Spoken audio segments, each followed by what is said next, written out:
자, 우리가 드디어 사회 2단원을 나가게 되었습니다. 자, 사회 2단원의 제목은 세계와 활발하게 교류한 고려입니다.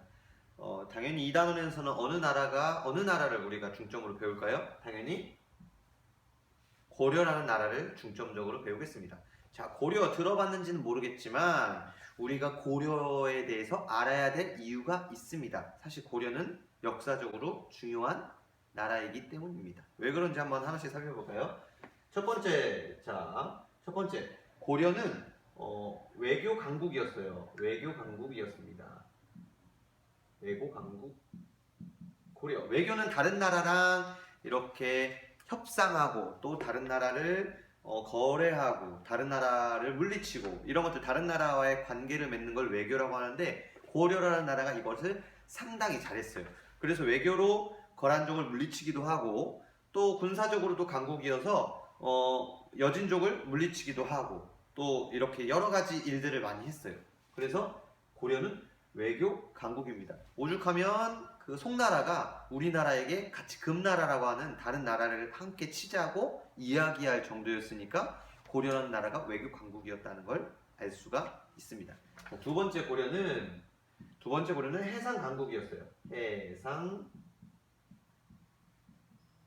강국 고려. 자, 해상 강국이란 얘기는 우리나라는 삼면이 바다로 둘러싸여 있잖아요. 그죠? 그래서 바닷길을 열면은 전성기를 맞이할 수 있었어요. 그런데 고려는 이 해상을 잘 이용했어요. 이 그림을 보면 이 그림에서 나오는 것처럼 고려는 여러 나라랑 거래를 하고 물건을 사고 팔고 했어요. 그래서 다른 나라에서도 이것들이 알려졌죠. 그죠? 그래서 우리나라의 우리나라 이름이 코리아잖아요. 그죠? 코리아. 이 코리아라는 이름도 이렇게 무역을 잘해서 멀리 서양에까지 우리나라 고려의 이름이 알려지면서 외국 사람들에게 코리아라는 이름이 알려지기 시작한 시초였으니까 고려가 얼마나 해상 강국인지 우리가 알 수가 있습니다. 마지막 세 번째는 기술 문화 강국이었습니다. 고려는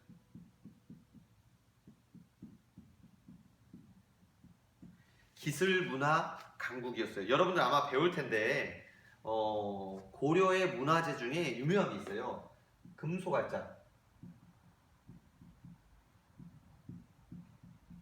우리 지난 옛날에 배웠던 무구정광대 다란이경 기억나죠? 그죠? 오래된 그 나무로 찍어낸 그 인쇄본이잖아요. 근데 세계 최초로 금속 활자를 이용했어. 이제 나무가 아니라 금속으로 글자를 이렇게 찍어낼 수 있도록 금속으로 활자를 만들었는데 세계에서 최초로 금속 활자를 만든 게 바로 고려라는 이야기예요.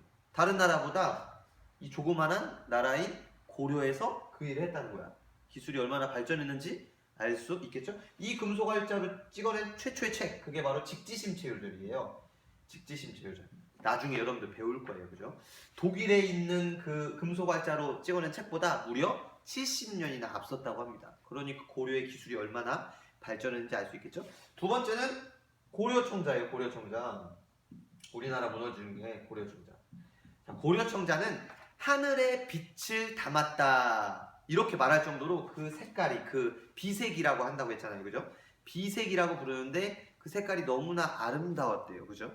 이거 외에도 고려청자가 매우 유명한 까닭이 여러 가지가 있습니다. 특히 그 청자, 상감, 문학문, 매병이라는 그런 청자가 있는데 이 청자는 어떤 사람들은 우리나라에서 가장 아름다운 국보 중에 국보다 이렇게 이야기할 정도로 으뜸이다 라고 이야기하는 청자예요. 이 고려 청자를 보더라도 우리나라가 얼마나 기술 문화 강국이었는지 알 수 있습니다. 자, 이 고려, 이러한 훌륭한 나라인 고려를 우리가 기억해야 되지 않을까요? 그죠? 그러면 다음 시간부터는 우리가 고려가 생기려면 어느 나라가 망해야 될까? 당연히 통일신라겠죠. 그죠? 그럼 통일신라 시대 때 망하기 직전에 통일신라는 어떤 상황이었을까? 또 어떤 과정을 통해서 고려가 탄생하게 되었을까? 이것을 다음 시간에 배워보도록 하겠습니다. 오늘의 도전과제는 조금 어려울 수도 있겠지만 이걸 도전과제로 하면 어떨까 싶어요. 신라 말이 조금 어지러웠겠죠, 많이. 그러니까 신라 말에 백성들의 생활은 어땠을까를 한번 생각해서 여러분들이 거꾸로 공책에 적어와 보세요. 다시 한번 이야기해 볼게요.